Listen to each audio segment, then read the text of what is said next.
తెలుగు రాష్ట్రాల్లో పత్తిని చాలా వరకు విత్తారు రైతులు. అక్కడక్కడ ఆలస్యమైన ప్రాంతాల్లో విత్తుతున్నారు. కొన్ని చోట్ల బెట్టకు గురై చనిపోయాయి. మొక్కల స్థానంలో కొత్త విత్తనం పెడుతున్నారు. వర్షాలను దృష్టిలో ఉంచుకుని ఆలస్యంగా విత్తే రైతులు బెడ్ విధానంలో విత్తుకోవాలి. అలాగే ఇప్పటికే విత్తిన రైతులు, ప్రస్తుతం విత్తుతున్న రైతులు సమగ్ర కలుపు యాజమాన్యం చేపట్టాలని సూచిస్తున్నారు జమ్మికుంట కృషి విజ్ఞాన కేంద్రం శాస్త్రవేత్త విజయ్.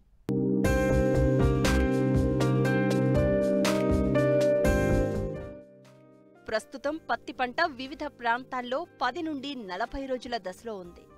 అడపాదడపా కురుస్తున్న వర్షాలకు కలుపు పెరుగుతుంది.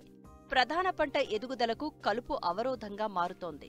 అయితే మార్కెట్లో అనేక రకాల కలుపు మందులు లభిస్తున్నాయి. ఏ పైరుకు ఏ మందును ఎంత మోతాదులో ఎలా వాడాలో అన్ని వివరాలు పూర్తిగా తెలుసుకున్న తర్వాత మాత్రమే వాడాలి. సిఫారసు చేయని, పూర్తి వివరాలు తెలియని కలుపు మందులు ఎట్టి పరిస్థితులలో వాడకూడదు. అలా వాడితే కలుపు నిర్మూలన సరిగా జరగకపోగా కొన్ని సందర్భాలలో పంటలకు కూడా నష్టం వాటిల్లే ప్రమాదం ఉంది. తొలి దశలో పత్తిలో ఆశించే కలుపు నివారణ చర్యల గురించి రైతులకు తెలియచేస్తున్నారు కరీంనగర్ జిల్లా జమ్మికుంట కృషి విజ్ఞాన కేంద్రం శాస్త్రవేత్త విజయ్. ప్రస్తుతం పత్తి పంట కనుక చూసుకున్నట్లయితే సాధారణంగా మనకు మే చివరి వారంలో కురిసిన వర్షాలకు చాలామంది రైతులు పత్తి విత్తనాలను విత్తుకోవడం జరిగింది. ఆ తర్వాత మనకు ఒక 15 నుంచి 20 రోజుల పాటు వర్షాలు లేకపోవడం వల్ల చాలా చోట్ల ఈ పత్తి విత్తనాలు ఎండిపోవడం జరిగింది. ఇప్పుడు గత వారం 10 రోజుల నుంచి కురుస్తున్న వర్షాలతో చాలామంది రైతులు కొంచెం గ్యాప్ ఫిల్లింగ్ చేసుకోవడం జరుగుతుంది. ఎక్కడైతే విత్తనం మొలవలేదో అక్కడ విత్తనాలు పెట్టుకోవడము, అదేవిధంగా చాలామంది రైతులు ఇప్పుడున్న వాతావరణ పరిస్థితులకు అనుగుణంగా దుక్కి తయారు చేసుకొని పత్తి విత్తనం పెట్టుకోవడం జరుగుతుంది. అయితే సాధారణంగా జూలై 10-15 వరకు పత్తి విత్తనాలు పెట్టుకోవడం కంప్లీట్ చేయాలి. జూలై 15 తర్వాత పత్తి విత్తనాలు విత్తుకుంటే కొంచెం దిగుబడిలో వ్యత్యాసం వచ్చే అవకాశం ఉంది కాబట్టి కొంచెం జాగ్రత్త పడాల్సిన అవసరం ఉంది. దానితో పాటు ఇప్పుడు ఎవరైతే పత్తి విత్తనాలు విత్తుకుంటున్నారో కొంత ఎత్తు మండల పద్ధతిలో కొంచెం మనకు ఎత్తుగా ఉన్న ప్రదేశాల్లో కనుక పత్తి విత్తనం విత్తుకున్నట్లయితే కొంచెం మనకు వర్షాలు ఎక్కువగా ఉన్నందున ఈ వర్షాలు పడ్డప్పుడు ఈజీగా కాలువల ద్వారా నీటిని బయటకు పంపడానికి అవకాశం ఉంటుంది.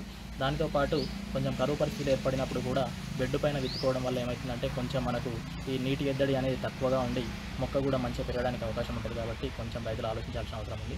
దానితో పాటు ఇప్పుడు విత్తనం ఎవరైతే పెడుతున్నారో విత్తనం విత్తిన 24 నుంచి 48 గంటల లోపల మనకు కలుపు నిర్మూలన కోసము పెండిమిథాలిన్ అనే మందును 1.2 నుంచి 1.6 లీటర్ల వరకు 200 లీటర్ల నీటిలో కలిపి పిచికారీ చేసుకున్నట్లయితే మొదటగా మొలిచే కలుపును నిర్మూలించుకోవడానికి అవకాశం ఉంటుంది.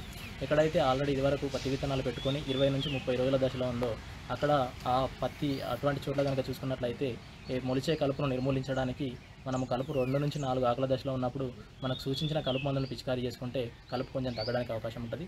దానిలో భాగంగా మనకు ముఖ్యంగా ఫిజ్లోఫాప్ ఇథైల్ కానివ్వండి, ప్రొపక్విజోఫాప్ కానివ్వండి, పైరిథయోబ్యాక్ సోడియం కానివ్వండి, ఇటువంటి కలుపు మందులు కనుక పిచికారీ చేసుకున్నట్లయితే కొంతవరకు కలుపు నిర్మూలించుకోవడానికి అవకాశం ఉంటుంది. ముఖ్యంగా మనకు ఫిజ్లోఫాప్ ఇథైల్ అయితేనేమో గడ్డి అదేవిధంగా తుంగజాతి కలుపు మొక్కలు నిర్మూలించుకోవడానికి ఎకరానికి 400 మిల్లీలీటర్లను 200 లీటర్ల నీటిలో కలిపి పిచికారీ చేసుకోవాల్సిన అవసరం ఉంటుంది. దానితో పాటు మనకు ప్రొపక్విజోఫాప్ మరియు పైరిథయోబ్యాక్ సోడియం రెండు కలిపి లిక్విడ్ మ్యాక్స్ అని చెప్పేసి మనకు మార్కెట్లో అందుబాటులో ఉంది. ఇది ఎకరానికి 400 నుంచి 500 మిల్లీలీటర్ల చొప్పున కలిపి పిచికారీ చేసుకున్నట్లయితే కొంతవరకు మొలిచిన కలుపు నిర్మూలించుకోవడానికి అవకాశం ఉంటుంది.